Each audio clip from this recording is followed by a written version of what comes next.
আসসালামু আলাইকুম। আল ফ্যামিলি ব্লগে সবাইকে স্বাগতম।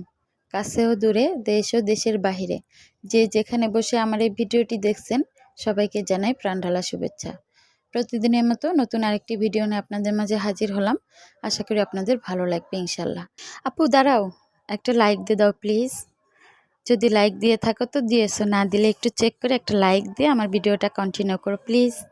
আমি অনেক প্রিয় আপুদের ভিডিওতে এরকম গাছের ভিডিও দেখি, তো আমার তো আসলে রাখার জায়গা নেই, তবুও মনটা চায় যে আমিও কিছু গাছ ঘরের মধ্যে রাখবো পানিতে। তো সেই ভেবেই কিছু গাছ এই যে রেখে দিয়েছিলাম। দেখুন গাছের কি করুণ অবস্থা, সবগুলো গাছের নিচগুলো কেমন একটা নরম নরম হয়ে গিয়েছে, আর অনেকটা গাছ এই যে মরেও গিয়েছে, পাতাও কিছু মরে গিয়েছে, আসলে কোনো গ্রোথ নেই, জানি না টিকবে কি না। তবুও পরিষ্কার পরিচ্ছন্ন করে পানি চেঞ্জ করে আবার এই যে রেখে দিচ্ছি। আসলে সবার ভিডিওতেই দেখি অনেক সুন্দর সুন্দর গাছ, তো আমার বেলকুনিও নেই, আর হচ্ছে ঘরেও পর্যাপ্ত পরিমাণ জায়গা নেই গাছ রাখার। তো ছোট ছোট কিছু গাছ আর কি অল্প একটু জায়গা নিবে দেখে আমি ওয়ার্ড্রপের উপরে রেখে দিই। তো সেই গাছটাও আর কি এরকম হয়ে গেছে। তো যাই হোক, এখানে যে সকাল সকালে গাছের পরিচর্যা করে চা বানিয়ে নিচ্ছি, একটু চা খেয়ে সকালটা শুরু করব। আর আমাদের অবশ্য চা খাওয়া তেমন একটা হয় না, এখন এই যে শীতের দিন আসছে, তো শীতের দিনে একটু চা খাবো, আবার গরমের দিনে খাবো না।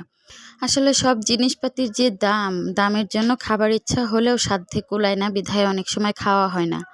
তো যাই হোক, এর জন্য চা খাওয়ার নেশাটা তৈরি করিনি, তেমন একটা নেশাও নেই, তবে শীতের কাল তো একটু খেতে হবে, কারণ শীতের সময় একটু গরম গরম চা খেলে ভালো লাগে তাই। আর যখন গরম আসবে তখন আবার খাবো না। তো যাই হোক, এখন এই যে কালকের রুটি ছিল, সেই রুটি দিয়ে চা খেয়ে নিচ্ছি। রুটিগুলো একটু শক্ত শক্ত হয়ে গিয়েছিল। আর এখন এই যে খিচুড়ি রান্না করব, কিছু মসুরের ডাল আর হচ্ছে কিছু মুগ ডাল, আর হচ্ছে রেগুলার যে চাল সবসময় আমরা এটা দিয়ে ভাত রান্না করে খাই, সেই চাল দিয়ে আমি এখন খিচুড়ি পাক করে নিব। আসলে বাহিরে প্রচুর বৃষ্টি হচ্ছে, আর আমি এই ভিডিওটা যেদিন করেছি সেদিন কিন্তু বৃষ্টি ছিল। হয়তো আজকে ভিডিওটা আপলোড দিচ্ছি, আজকে বৃষ্টি নেই, তবে যেদিন বৃষ্টি ছিল সেদিনই আর কি ভিডিওটা করেছিলাম। তো বৃষ্টির দিনে তো খিচুড়ি খেতে ভালো লাগে, তাই একটু খিচুড়ি পাক করে নিচ্ছি। এখানে পেঁয়াজ, কাঁচামরিচ আর রসুন দিয়ে, তারপরে রেগুলার মশলা দিয়ে, তেল দিয়ে হাতে মেখে তারপরে বসিয়ে দেব রাইস কুকারে। রাইস কুকারে রান্না কিন্তু অনেক সুন্দর হয়, খিচুড়ি বলুন মাংস বলুন অনেক ভালো হয় রান্না। তো যাই হোক, পর্যাপ্ত পরিমাণ পানি দিয়ে তারপরে আমি এখন রান্নাটা বসিয়ে দিয়েছি। আর এরপর যে আপনাদের কাছে আমার ছোট্ট একটা রিকোয়েস্ট, যারা এখনও ভিডিওটা দেখছেন তবে একটা লাইক দিতে ভুলে গেছেন, একটা লাইক দিয়ে দিবেন। আর অনেক বন্ধুরাই আছেন হয়তো ভিডিও দেখেন কিন্তু মানে বন্ধু করি করা হয়ে উঠছে না, তাদেরকে বলবো প্লিজ বন্ধুটা করেই নেবেন। আর কালকে আমি ডেইলি লাইফ অ্যান্ড কিচেনের শিশির আপুর হচ্ছে লাইভে গিয়েছিলাম। তো লাইভ থেকে ফিরে আমি বেশ কিছু আপুকে বন্ধু করেছিলাম, কিন্তু তাদের কাছ থেকে আমি রিটার্ন গিফট পাইনি, হয়তোবা তারা ওই সময় দিতে ভুলে গিয়েছিল, এখন হয়তো দিয়ে দিবে সেই আশাই রইলাম। তো যাই হোক, আজকে শুধু ডিম ভাজি আর হচ্ছে খিচুড়ি, একদম সাদামাটা খাবার, এর সাথে আর কিছু করব না। আর ঘরে কোনো সবজি নেই, তারপরে হচ্ছে মাংস, মুরগির মাংস নেই, তো এগুলা কেনার জন্য বাজারে যেতে হবে। প্রচুর বৃষ্টি হচ্ছে আজ কিছুদিন ধরে, যার কারণে বাজারে যাওয়া হচ্ছে না, তবে আজকে যেতেই হবে। তো দেখি যদি একটু বৃষ্টি কমে তাহলে বিকালের দিকে একটু বাজারে যাব, বাজারে না গেলে একদমই হবে না, কারণ ঘরে কোনো বাজারও নেই, কাঁচা সবজিও নেই। তো যাই হোক, এখানে 3টা ডিম ভেজে নিচ্ছি, এই ডিমগুলো দিয়েই আমরা খিচুড়ি খেয়ে নিব। আর বন্ধুদের কাছে আমার একটাই রিকোয়েস্ট, কেউ স্প্যাম কমেন্ট করবেন না। অনেক বন্ধুদের আমি দেখেছি প্রায় 700, 1000, 2000 করে সাবস্ক্রাইব আছে, তবুও ওনারা এসে স্প্যাম কমেন্ট করে, আমি বুঝি না কেন। ওনারা তো অনেকেই বোঝে, এতগুলা যেহেতু সাবস্ক্রাইব ওনাদের চ্যানেলে হয়েছে, স্প্যাম কমেন্ট কি ওনারা বোঝে না, নাকি চ্যানেলের ক্ষতি করতে চায় যার কারণে এরকম একটা কমেন্ট করে? হয়তো মাত্র নতুন চ্যানেল খুলেছে, 50 বা 60টা সাবস্ক্রাইব তাদের, তারা হয়তো বোঝে না, তারা হয়তো এসে এরকম একটা কমেন্ট করলে কিন্তু মেনে নেওয়া যায়।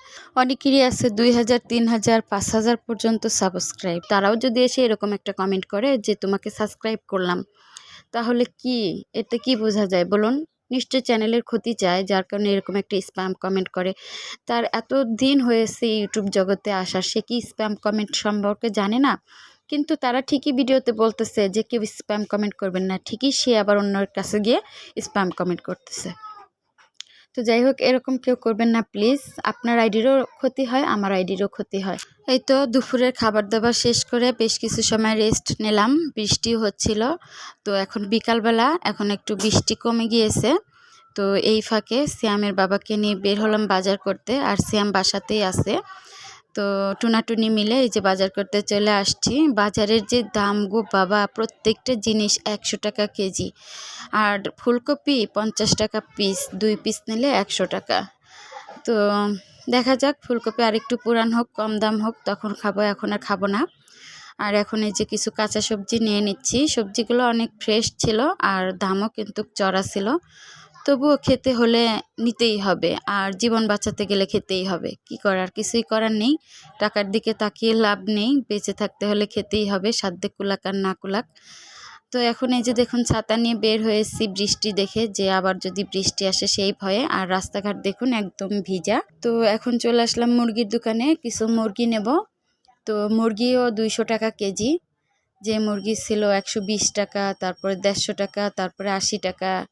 যাই হোক, এখন 200 টাকা কেজি। তবুও কিন্তু মানুষ খাওয়া বন্ধ করে না। শুনি ব্রয়লার মুরগিতে রোগ ব্যাধি, তারপরে ব্রয়লার মুরগি খেলে অসুস্থ হবে, এই অনেক অনেক কথা। তবুও দেখি দুনিয়ার দাম, এত দাম, তবুও কিন্তু মানুষ কিনেই খাচ্ছে। এত যদি রোগ ব্যাধি এত কিছু হতো, কিন্তু এটার দাম এরকম চড়া হতো না। এখন 200 টাকা কেজি হয়ে গিয়েছে। আর দেখুন, এই লোকটা কিন্তু সিয়াম না। অনেকেই ভাবতে পারেন যে এটা হয়তো সিয়াম। তো দেখুন, এই যে মুরগির দোকানে থাকতে থাকতে আবারও বৃষ্টি চলে আসলো, ঝুম বৃষ্টি শুরু হয়েছে। তো বৃষ্টি যখন থেমেছে, তারপরে আমরা ওই যে বাসায় চলে আসছি। আর এখানে কি কি নিয়েছি দেখাই।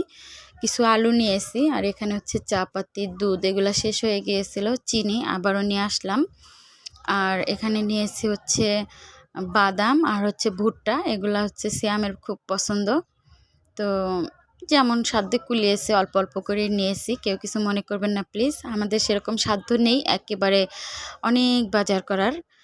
আর আমরা হচ্ছে অল্প মানুষ, কাঁচা বাজার সেরকম বেশি আনিও না, বেশি আনলে নষ্ট হয়ে যায়। তো বাজারের আমাদের বাসার পাশেই, যার কারণে যখন যা লাগে নিয়ে আসতে পারি, এর জন্য বেশি আনি না। আর বৃষ্টির কারণে বের হতে পারছিলাম না, বিধায় একটু বেশি করে নিয়ে আসছি। তবে আমরা কিন্তু বেশি একটা বাজার করি না, যখন যেমন লাগে তেমনই নিয়ে আসি। এত দামের জিনিস নষ্ট করে তো লাভ নেই, তাই না? তো যাই হোক, এখানে এই যে মুরগিগুলোকে নিয়ে আসছি, মুরগিগুলো তুলে নিচ্ছি। এখানে হচ্ছে 6 কেজি মুরগি নিয়েছি, 3টা মুরগি হয়েছে। আর 3টা মুরগির অনেকগুলা পাই হয়েছে। তো একদিন এই পাগুলাকেও রান্না করব। আসলে পাগুলা খায় না কেউ, আমাকেই খেতে হবে। আর মাথাগুলো আনিনি, মাথাগুলো দোকানে ফেলে দিয়ে আসছি। মাথা আমিও খাই না, ওরাও খায় না কেউ। আর পাগুলো ওরা না খেলেও আমি খাই, ঠিক আছে? এর জন্য পা নিয়ে আসছি।